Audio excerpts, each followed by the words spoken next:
On a Tuesday morning in September, the manager of the Cooper County grain elevator in Iowa looked at a sample of hard red wheat and shook his head. He told the farmer standing across the counter that the grain was non-standard, out of spec, and therefore worthless to him. That rejection should have cost the farmer $60,000. Instead, it connected him to a buyer 7,000 miles away who would pay double. The farmer was Sam Ahern, and the wheat was a rare, hard-to-grow heritage variety called Turkey Red. He'd bet his entire season on it, betting against the entire American commodity grain system. This is what happens when a single rejection exposes a fault line running through modern agriculture, and one man's stubbornness uncovers a global market hiding in plain sight. Sam Ahern was 64 years old, and he'd been farming the same 500 acres outside Dunbar, Iowa, since he was 22. He'd always played by the rules of the commodity game. You planted the high-yield, genetically uniform seed the co-op recommended. You applied the fertilizer and herbicide packages they sold you. And you sold every single bushel to the local grain elevator, which graded your harvest as number 2 yellow corn or number 1 hard red winter wheat, dumped it into a silo with 10,000 other identical bushels, and sent you a check based on the Chicago Board of Trade price that day. You were a price taker. The system didn't care about your name, only your bushels. For decades, that system worked, or at least it provided a living. But around 2010, the math started to break. Input costs, seed, fertilizer, chemicals, diesel, kept climbing. The price per bushel set by global markets and speculative trades became a roller coaster. A good year would be followed by 2 bad ones. The profit margin, the thin sliver of difference between cost and price, was being erased. Sam watched neighbors expand, gobbling up rented land to spread costs over more acres, taking on massive debt for new equipment to farm it. He saw others simply quit. His own savings, the buffer he'd built over 40 years, began to shrink. He was facing a slow, quiet squeeze. The local elevator, Cooper County Grain, was the only buyer within 30 miles.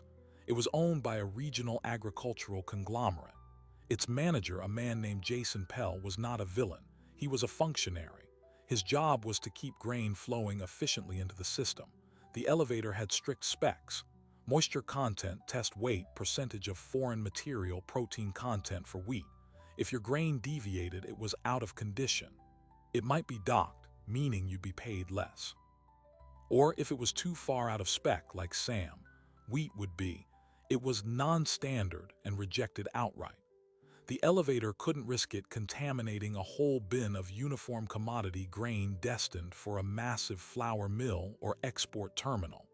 Efficiency demanded uniformity. Now let me tell you about the wheat that broke those specs, Turkey Red. It wasn't a new invention, it was an antique, a heritage variety brought to the American plains by Mennonite immigrants from Russia in the 1870s.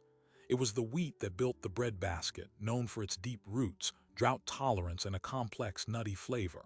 But by the late 20th century, it was practically extinct in commercial fields. Why?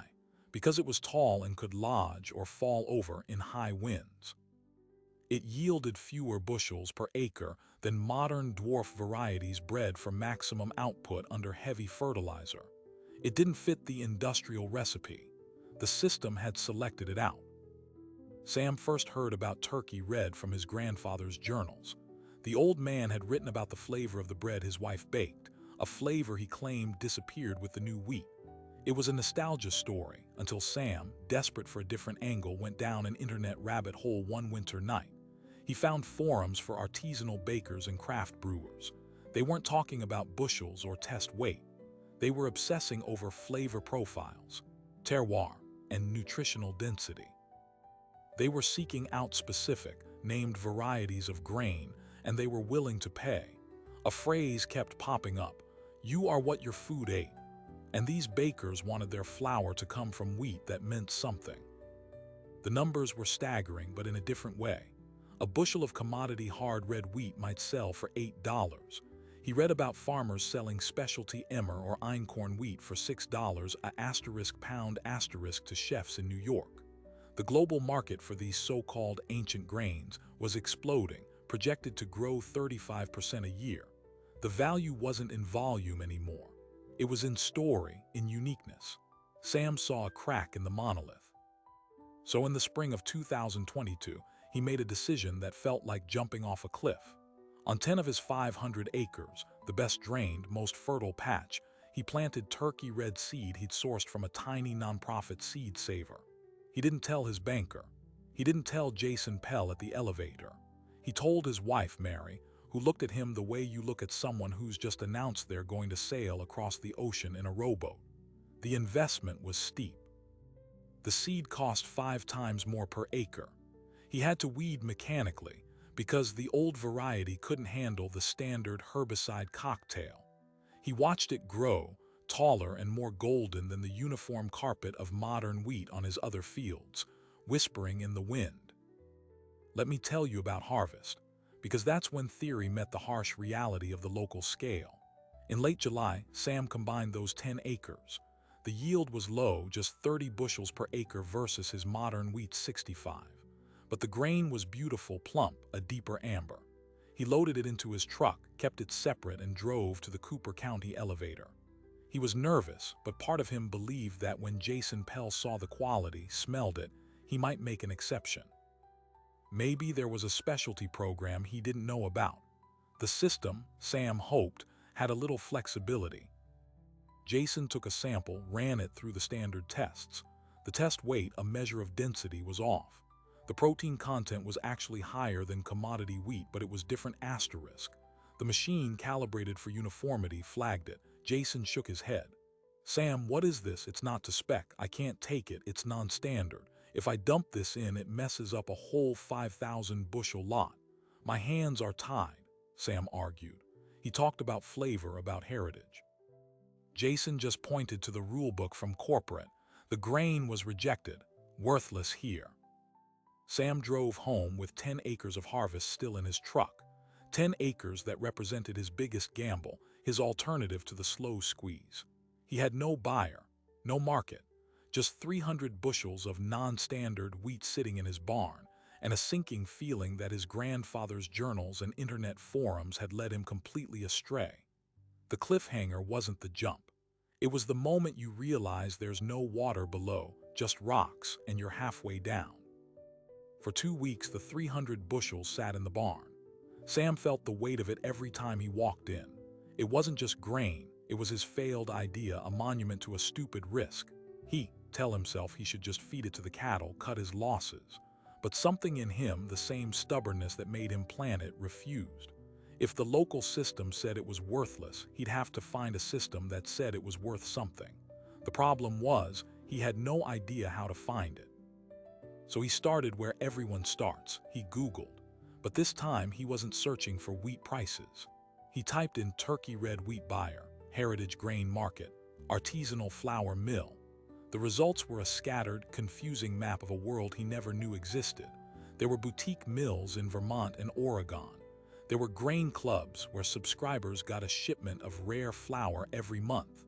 There were academic papers on the nutritional benefits of older wheat varieties. It was all fascinating, but it was noise. He was an Iowa farmer with a truckload of grain, not a marketing guru. Then he found the forum post. It was on a site for professional bakers. A baker in San Francisco was asking if anyone had a lead on real turkey red, not just a label but traceable to a single farm. The replies were wistful, impossible to find commercially. Might have to grow it yourself. Sam's heart hammered. He created an account, his fingers clumsy on the keyboard. He typed a reply. I have 300 bushels of certified turkey red grown in Dunbar, Iowa. Harvested last week. Where do I send a sample? He hit post. It felt like sending a message in a bottle into a vast, dark ocean. The reply came not from the baker, but from a user named Grain Sensei. The message was direct. 300 bushels is significant volume for a specialty. Confirm it's not crossed with modern varietals.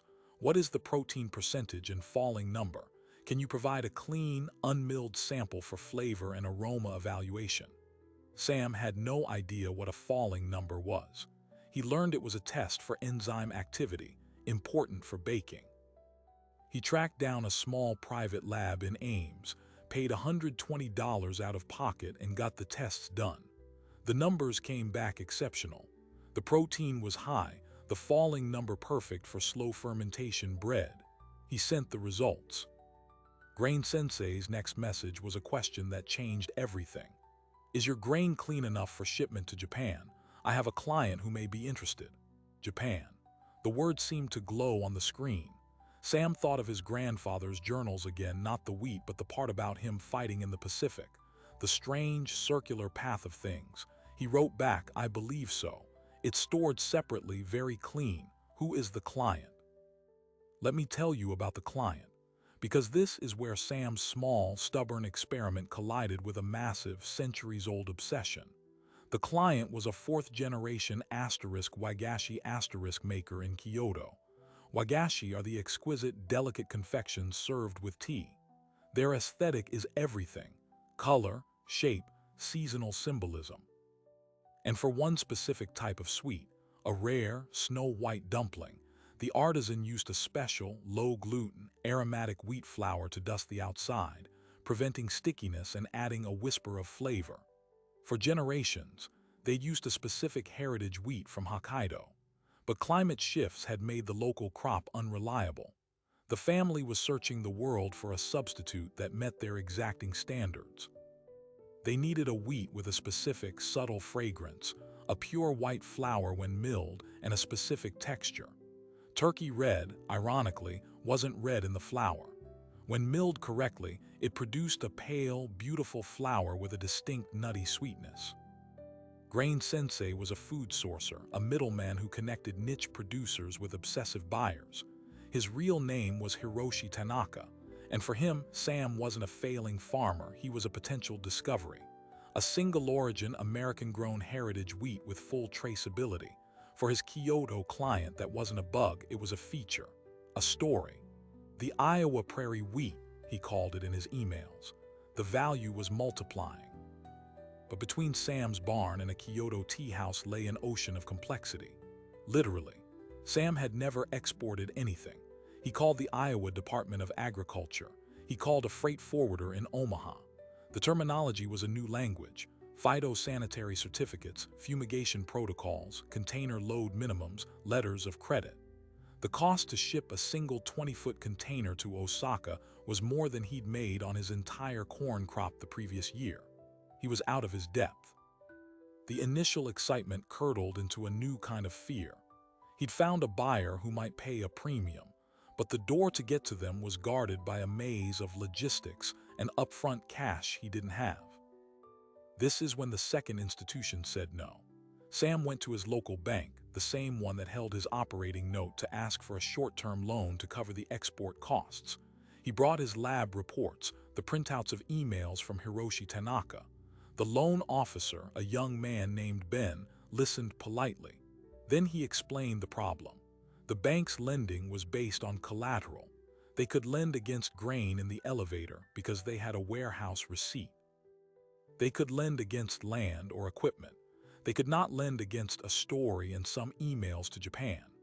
The grain in Sam's barn, because it was non-standard and had no established market price, was valued on their books at $0 as collateral. The bank system, designed to mitigate risk, could only see risk in Sam's plan. The loan was denied. The rejection from the bank was worse than the rejection from the elevator. The elevator was about rules. The bank was about faith, and the bank had none. Sam sat in his truck outside the bank, the file of emails feeling like childish drawings. He'd found a path, but the bridge was out. He was stranded between two worlds, each telling him his grain was worthless in their language. That night he did the math again. The buyer in Japan, through Tanaka, had floated a potential price, the equivalent of $18 per bushel, FOB at the port of Tacoma. That meant Sam would have to get it to Tacoma, cleared for export. After freight, insurance, and Tanaka's commission, he might net $14 a bushel. For 300 bushels, that was $4,200. Compared to the $8 a bushel for commodity wheat, it was a premium of over $6 a bushel. For his 10 acres, This rejected grain could generate more profit than 100 acres of his regular wheat. The math screamed asterisk, yes asterisk, but the math required about $8,000 in cash he didn't have just to get it to the ship. Let me tell you about Mary Ahern's jewelry box, because this is where the stakes became personal, not just financial. Sam's wife watched him retreat into a silent frustration. She saw the light from his office late at night, him staring at shipping websites. One morning, she slid a small velvet box across the kitchen table to him. Inside was a pearl necklace and a pair of diamond stud earrings, her inheritance from her mother. "My mother always said this was for an emergency," Mary said. "I'd say figuring out if our future has a future qualifies." Sam tried to refuse. She stopped him. "You believed in that wheat enough to grow it. I believe in you enough to sell this." "But Sam," she said, her voice firm, "this is it. This is our swing. If this doesn't work, we plant soybeans next year and we never talk about turkey red again." He sold the jewelry at a pawn shop in Council Bluffs for $6,500. It was less than it was worth, but it was cash. Combined with the last of his savings, he had just enough to cover the freight to Tacoma and the export fees. He wired the money to the freight forwarder with a feeling of vertigo. He was no longer a farmer waiting for a check. He was an exporter, a businessman, betting his wife's heirlooms on the aroma of a wheat variety nobody in his county wanted. The day the truck came to load the special grain from his barn was the day the rumor started in Dunbar. Jason Pell at the elevator heard Sam had hired a dedicated temperature-controlled truck, not the regular hopper bottom. He called Sam, curious. "Found a buyer for that weird wheat after all," Sam, cautious, just said. "Found a use for it." That vague answer traveled through the co-op gossip network faster than the truck could drive. The story morphed. Sam was shipping his bad wheat to a hog farmer in Nebraska at a loss. Sam was being sued for trying to pass off bad grain. Sam had finally lost it and was giving it away to a hippie-bred commune. The consensus was pity. The stubborn old fool was doubling down on his mistake. What they didn't see was the email that arrived just as the truck pulled out. It was from Hiroshi Tanaka. The subject line, "Urgent, sample approval." The Kyoto artisan had received the 2-kilogram sample airmailed earlier. They had milled it, tasted the flour, used it. The message was translated, but the meaning was clear. "The aroma is exceptional. The texture is perfect. The color is pure. They wish to purchase the entire lot. Please confirm the container is underway. They are prepared to pay a 20% premium over the discussed price for exclusivity and speed." Sam read the numbers again. $18 a bushel became $21.60. The premium for his non-standard grain was now 270% above the local commodity price. The vertigo returned, mixed with a wild, disbelieving joy. He called the freight forwarder. "Is the truck gone?" "It left 20 minutes ago, Mr. Ahern." "Good," Sam said. "Let it roll." He walked out to the empty spot in his barn where the grain had been. He picked up a few stray kernels from the floor. He'd done it. He jumped off the cliff and found not rocks but a hidden updraft. But as he stood there, a new and colder thought arrived. This wasn't a solution. It was a one-time event, a special sale to a single buyer. What about next year? Was he now a prisoner to the whims of a wagashi maker in Kyoto? He had just traded one master, the commodity market, for another, far more distant and mysterious one. The bridge he'd crossed felt terrifyingly narrow, and he was now standing in the middle of it, with no idea how to build it wider or if he could ever go back. The money hit Sam's account 6 weeks later. After expenses, after Tanaka's commission, it was just over $6,000 in profit from 10 acres, more than he'd made on 100 acres of corn that year. He drove straight to the pawn shop in Council Bluffs and bought back Mary's jewelry. He set the velvet box on the kitchen table. She didn't cry, but her hands shook when she opened it. "Told you it was for an emergency," she said, her voice thick. For a moment, it felt like victory. They'd beaten the squeeze. Word, of course, got out. But the story that came back to Sam was not about his success. It was a distortion. At the co-op, he overheard 2 younger farmers. Heard Ahern sold that bad wheat to some gullible Japs for twice the price. Must have ripped them off good. The tone wasn't admiration. It was resentment, laced with a suspicion that he'd gamed the system somehow, unfairly. Jason Pell from the elevator saw him in town and gave a tight, unreadable nod. The system had declared the grain worthless, and Sam had found value anyway. It was a quiet rebuke, and Jason, and the system he represented, didn't like being rebuked. Sam tried to explain it once to his neighbor, a man named Dave who farmed 800 acres. He talked about protein, falling numbers, the artisanal market. Dave listened, sipping his coffee, then shrugged. Sounds like a hell of a lot of work for 10 acres, Sam. I got 800 acres of beans to spray. Can't be babysitting a boutique. The message was clear. Sam's path wasn't seen as a new model. It was an eccentric hobby, a distraction for a man with too much time and not enough scale. The pressure to conform, to rejoin the collective struggle of commodity farming, was immense and social. But then came the second email from Hiroshi Tanaka. It wasn't about another order. It was an invitation. Our success has attracted attention, he wrote. A consortium of 5 specialty food companies in Osaka and Tokyo are interested in forming a dedicated supply chain for niche American grains. They are looking for a reliable grower partner to act as a hub. Volume would be significant, potentially 200 acres of dedicated production across multiple heritage varieties, with contracts fixed for 3 years at premiums between 150 and 300% over Chicago prices. They wish to visit your farm in the spring to assess. 200 acres, contracts, 3 years. The numbers were so large they seemed abstract. This was no longer a 10-acre experiment. This was a direct challenge to his entire operation. To say yes meant converting nearly half his farmland away from commodities, betting his entire livelihood on a market he still barely understood. The cliff had turned into a tightrope, and he was being asked to run across it. He called Tanaka on the phone for the first time. The man's English was flawless, his tone precise. "Samson, you must understand. To them you are not just a supplier. You are the story. The Iowa farmer preserving forgotten grain. The traceability, the narrative, is as valuable as the protein content. But the narrative requires consistency. They will test your soil, your water, your storage. They will require documentation for every input. It is a partnership, but it is also an audit." Sam hung up, overwhelmed. He was a farmer, not a brand manager. He spent the next week in a haze of calculation and fear. The potential profit was staggering, enough to secure his retirement, to leave the farm to his kids debt-free. The risk was total. If the Japanese consortium walked away after he'd planted 200 acres of low-yielding heritage wheat, he'd be bankrupt. The commodity system would not take him back as a charity case. It was at this moment of frozen uncertainty that the letter arrived from the bank. It wasn't about a loan. It was a notice, annual review of operating credit.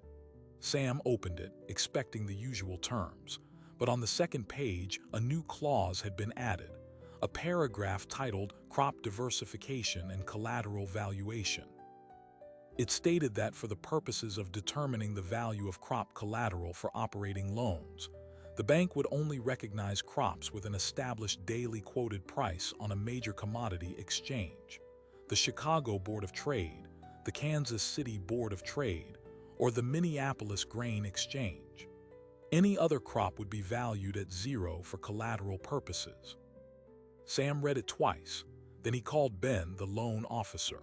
"Ben, this new clause, this is about me, isn't it?" There was a long pause on the line. "Sam, it's a new risk mitigation policy from the regional office. It's not personal.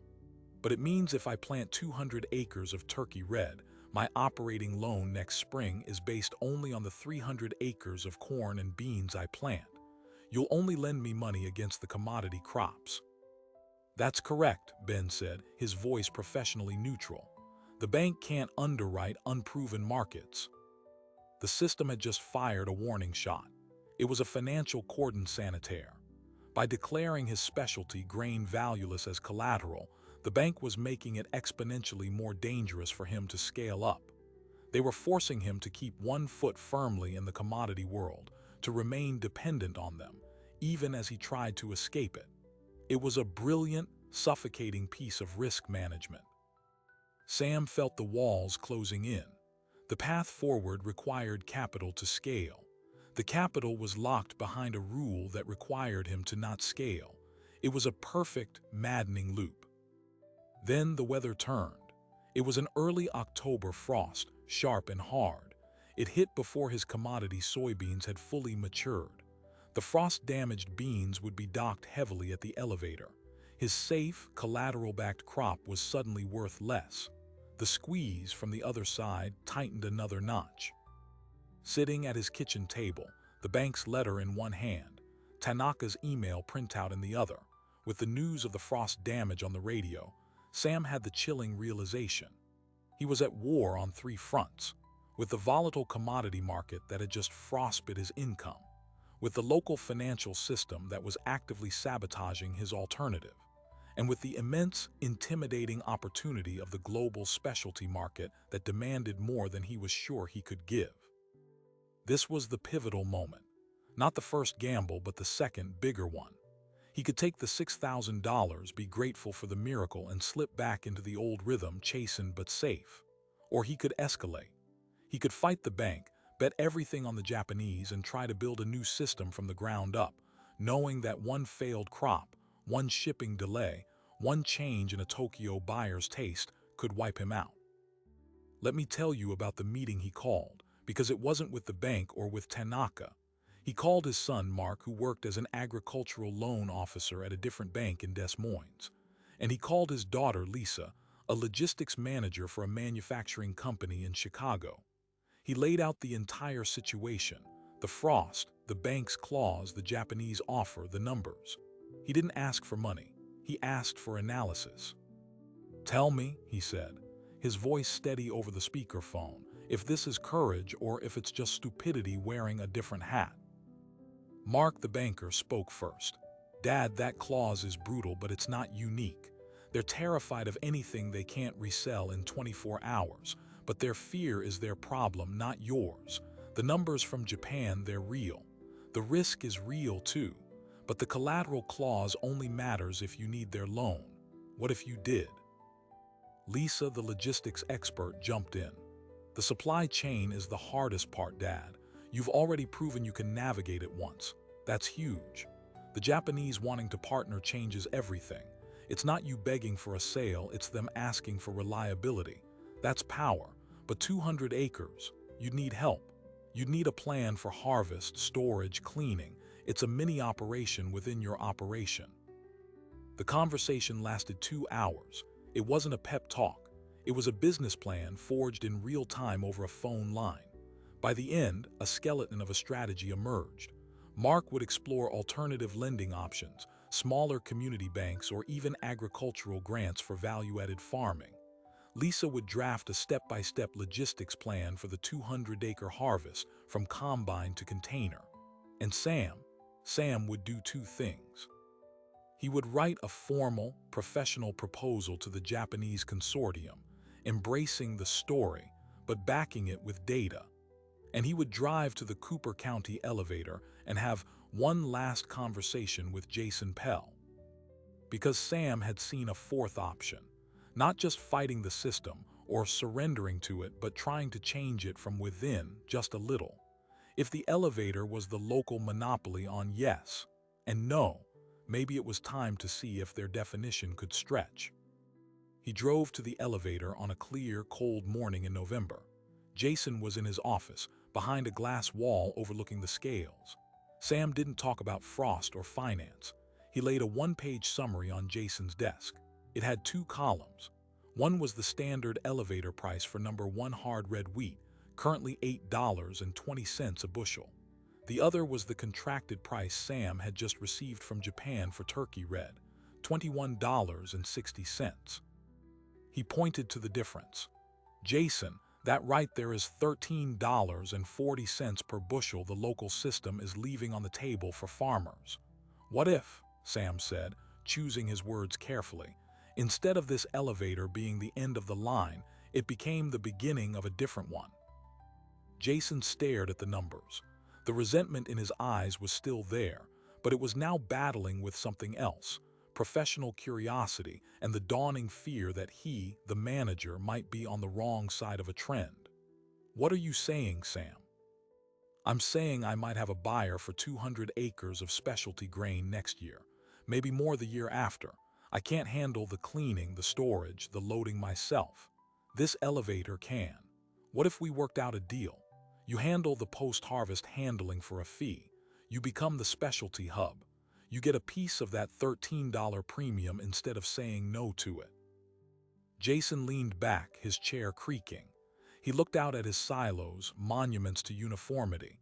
He was being offered a key to a new room, but he had to admit the old house was crumbling. "Corporate would never go for it," he said finally, but the objection sounded hollow, reflexive. "Maybe not," Sam said, standing up. "But you could ask. The numbers speak for themselves. Think about it. I'll be planting in April." Sam walked out, leaving the single page on the desk. He didn't know if it would work. He didn't know if any of it would work.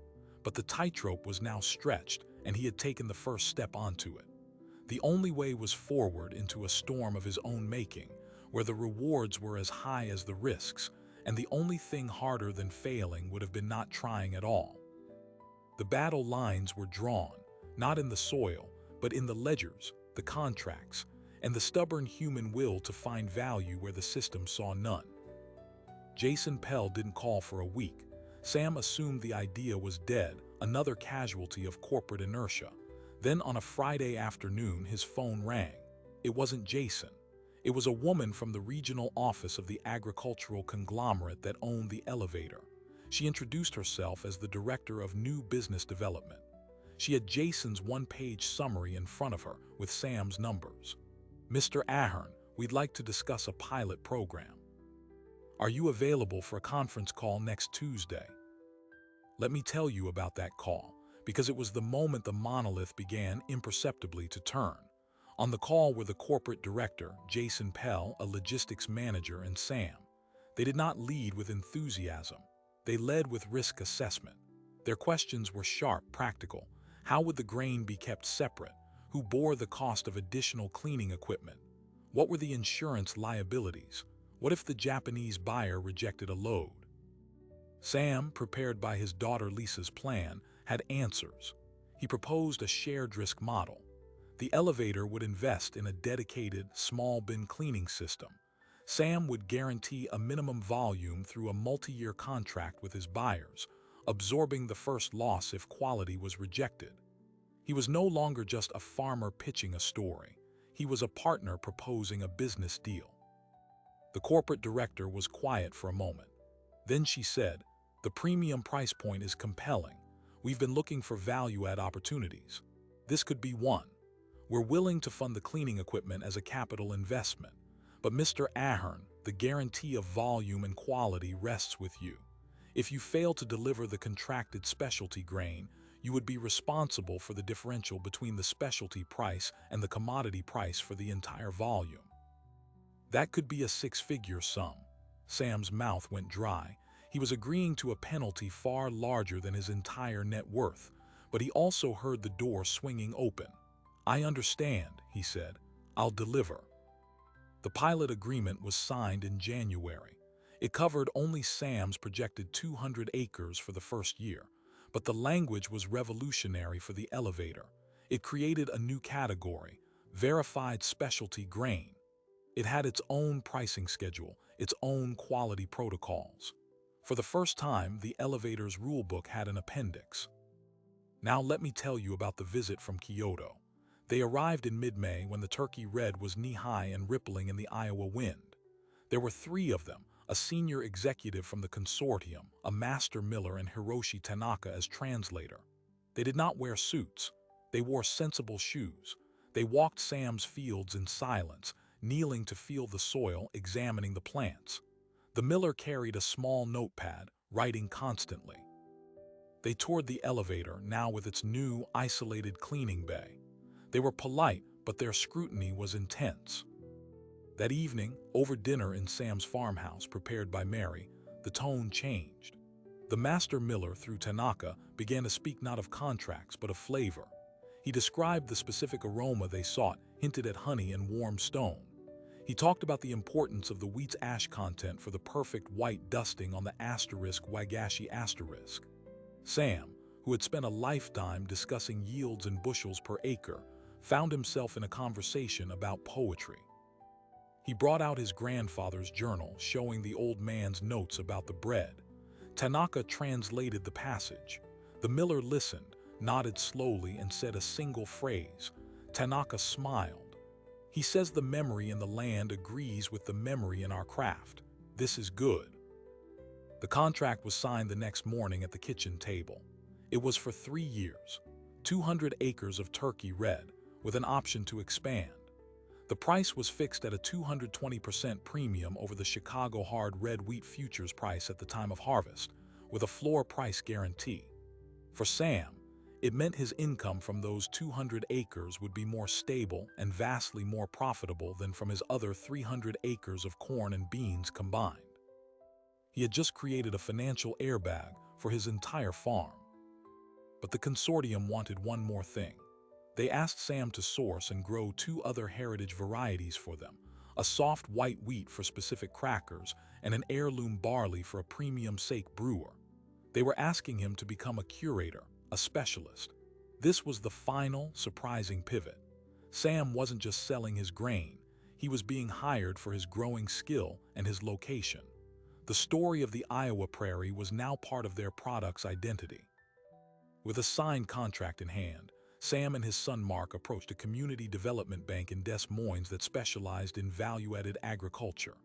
The Japanese contract was their collateral. The loan was approved in 72 hours, at an interest rate 2 points lower than his old bank. The money covered the extra seed cost, specialized equipment, and operating capital. The clause from his old bank about non-standard collateral was rendered meaningless. He had escaped their gravity. Planting that spring was a different kind of tension. It was no longer a desperate gamble. It was the execution of a plan under watchful, international eyes. His son Mark took a leave of absence from his bank job to help manage the business side. His daughter Lisa set up the tracking systems for lot numbers and shipping documents. The farm, for the first time, felt like a family enterprise with a future. News, of course, filtered out. The sight of Japanese visitors in Dunbar was not something that went unnoticed. This time, the rumors were different. Heard Ahern's got those Japs wrapped around his finger, got a 3-year deal. The resentment was still there, but it was now mixed with a hungry curiosity. A few farmers, the ones struggling the most, began to call Sam. They asked hesitant questions. Could they grow some of this wheat? What did it take? Sam didn't gatekeep. He brought their questions to Tanaka and the consortium. The answer was cautious but open. If they can meet the protocol, and if Sam vouches for their management, we could consider additional acreage, but the quality control flows through Sam. Without intending it, Sam had become a de facto co-op manager for a micro-specialty grain network. He started hosting field walks. Jason Pell from the elevator attended, taking notes. The local system was not just bending, it was learning. Harvest was a symphony of precision. The specialty wheat was combined separately, stored in dedicated bins, cleaned in the elevator's new system, and loaded into containers with bilingual documentation. Each step was recorded. When the final container left for Tacoma, Sam, Jason, and Mark stood watching. Jason turned to Sam and said, "You know, corporate is already asking about replicating this pilot at other locations. They're calling it directed specialty streams." He almost smiled. "You've created a new line item." The financial payoff was realized in the fall. After all expenses, loan payments, and fees, the profit from the 200 acres of specialty grain was $180,000, more than the total profit from his 500 acres in the 3 previous years combined. He paid off the community bank loan early. He set up college funds for his grandchildren. He bought a new, efficient tractor, not as a debt-fueled gamble, but with cash. And then he did something else. He went to the local high school and funded an agricultural scholarship, not for the student with the highest grades, but for the one who submitted the best essay on a simple question: What does value mean in farming today? The first winner wrote about soil microbes. The system, once more, was being quietly challenged. Let me tell you about the last meeting with the old bank. It was in November to close out his long-standing operating line of credit. The loan officer, Ben, was polite. As Sam signed the final papers, Ben said, "I heard about your operation with the specialty wheat. It's quite a story." Sam nodded. "It is." Ben hesitated, then added, "You know, the regional office has a task force now looking at alternative crop collateral models. They're revisiting that clause." Sam looked at him. "That's good," he said. "Maybe it'll help the next guy." He didn't say it with bitterness, but with the calm of a man who no longer needed what they were finally, belatedly, thinking of selling. The final, surprising detail isn't about money or contracts. It's about a package Sam received just before Christmas. It was from Kyoto. Inside was a small, elegant wooden box. Within it, nestled in white paper, were two perfect snow-white wagashi dumplings, dusted with the flour from his very first rejected harvest. There was a note from the master miller, translated by Tanaka. It read, "The prairie remembers, the craft remembers, we taste the same memory. Our gratitude." Sam and Mary shared them with green tea that evening. The flavor was subtle, sweet, unfamiliar. It was the taste of a world he'd never imagined, now intimately connected to his own soil. So the farmer whose grain was rejected as non-standard now supplies a consortium that views his farm as a source of irreplaceable quality. The elevator that once turned him away has built a new business line around his idea.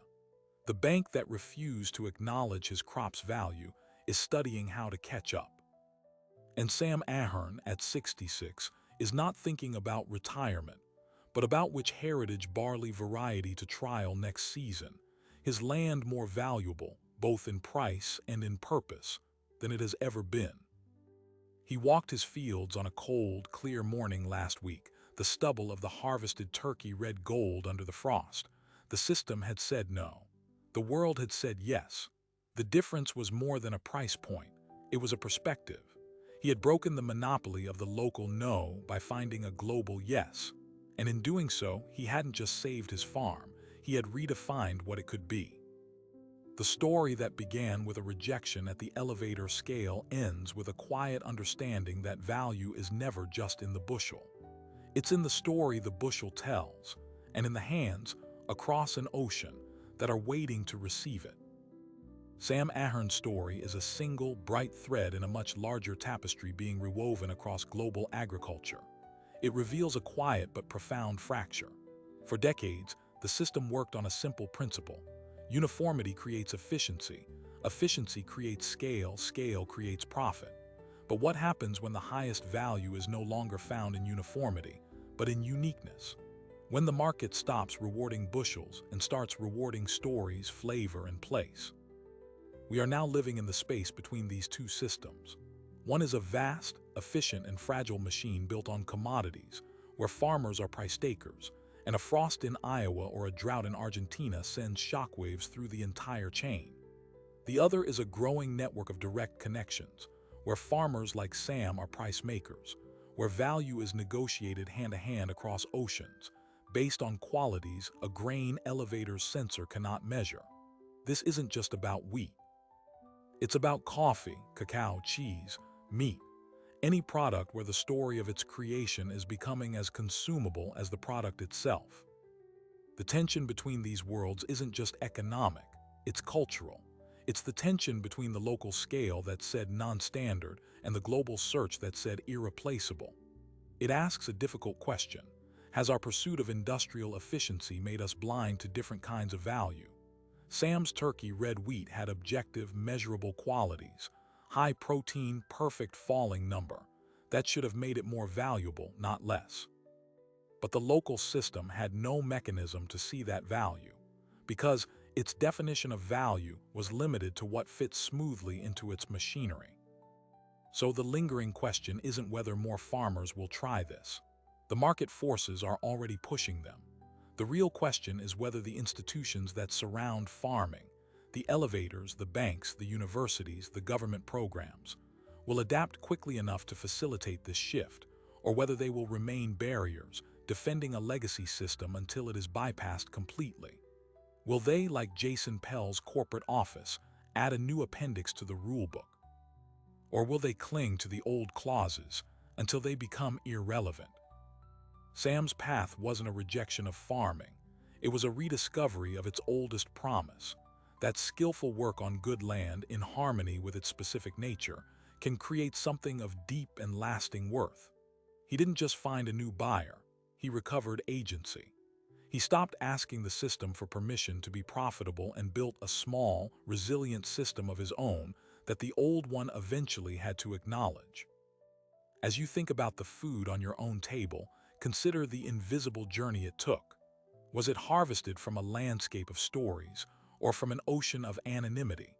The answer is being written right now, in the choices of farmers standing at their own crossroads, holding a sample of something the local scale doesn't understand, wondering if there's a world that will.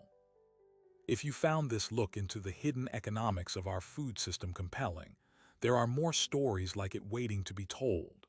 Consider subscribing to this channel.